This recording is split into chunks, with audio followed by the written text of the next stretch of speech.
आज का हमारा टॉपिक है मैक्रो इकोनॉमिक्स का सबसे इम्पोर्टेंट टॉपिक है क्लासिकल मॉडल क्या है और आउटपुट और रोजगार के बारे में वो क्या बात करता है। सबसे पहले हम देखेंगे क्लासिकल क्या है।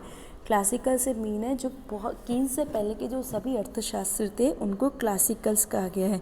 सबसे पहले क्लासिकल शब्द कार्ल मार्क्स ने प्रयोग किया। कार्ल मार्क्स के अनुसार एडम स्मिथ से लेकर रिकार्डो तथा जेम्स मिल और उनके पूर्ववर्ती अर्थशास्त्री थे, वो सब क्लासिकल अर्थशास्त्री थे।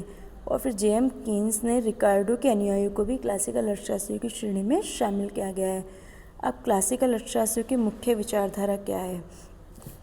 क्लासिकल अर्थशास्त्री सबसे पहले ये कहते हैं कि यदि मजदूरी और जो कीमतें उनको कैसे भी चेंज कर दो, मतलब वो हमेशा परिवर्तनशील हो, ऊपर या नीचे कहीं भी, तो अर्थव्यवस्था में हमेशा पूर्ण रोजगार रहेगा और आर्थिक क्रिया में सरकार के किसी प्रकार के दखल की कोई आवश्यकता नहीं। अर्थात इंसार यह है कि ये कहते हैं कि हमेशा अर्थव्यवस्था में पूर्ण रोजगार होता है, ना कभी मंदी आती है, ना कभी तेजी आती है, ना कोई बेरोजगारी होती है, ना अल्प रोजगार, अधिक बेरोजगार, कोई स्थिति नहीं आती और सरकार को अर्थव्यवस्था में किसी प्रकार का कोई हस्तक्षेप नहीं करना चाहिए।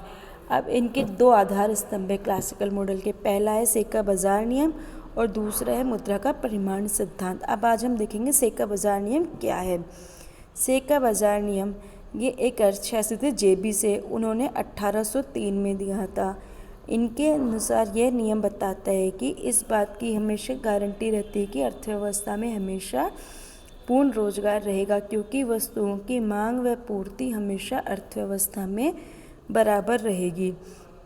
और मुद्रा के परिमाण सिद्धांत का निष्कर्ष यह है कि जब मुद्रा की पूर्ति बढ़ती है, मान लो बाज़ार में पैसा बढ़ गया, तो पैसा बढ़ गया और उत्पादन नहीं बढ़ा, तो पैसा बढ़ेगा, उसी अनुपात में कीमतें भी बढ़ जाएंगी और मौद्रिक मजदूरी है वो भी बढ़ जाएंगी और बाकी रोज़गार, उत्पादन, निवेश, बचत, ब्याज की दर जैसे वास्तविक तत्वों में कोई परिवर्तन नहीं होता है।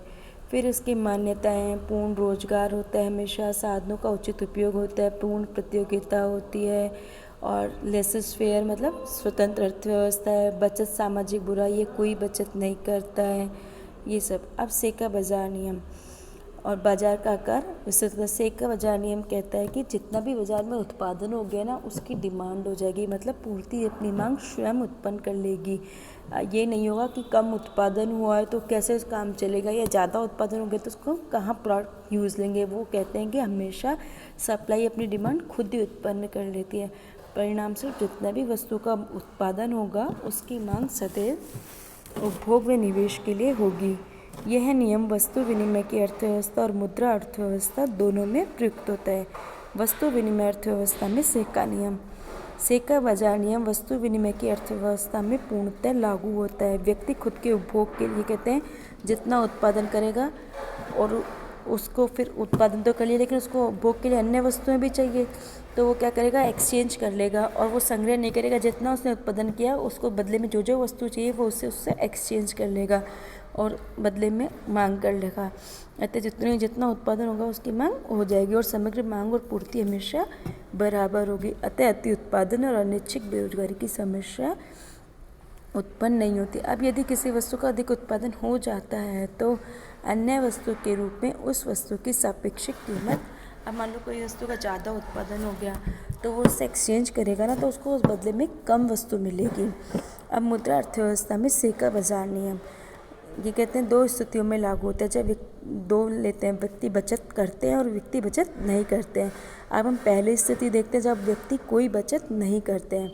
जब व्यक्ति कोई बचत नहीं करेंगे तो उसने जितना उत्पादन किया उतने के बदले में उतनी की डिमांड कर लेगा किसी और वस्तु की, तो उसके पास कुछ नहीं बचेगा और अति उत्पादन और बेरोजगारी नहीं होगी। अर्थात यदि वस्तु की जितना अपने पास नहीं रखेगा, केवल विनिमय करेगा और मुद्रा जितना ये कर देगा।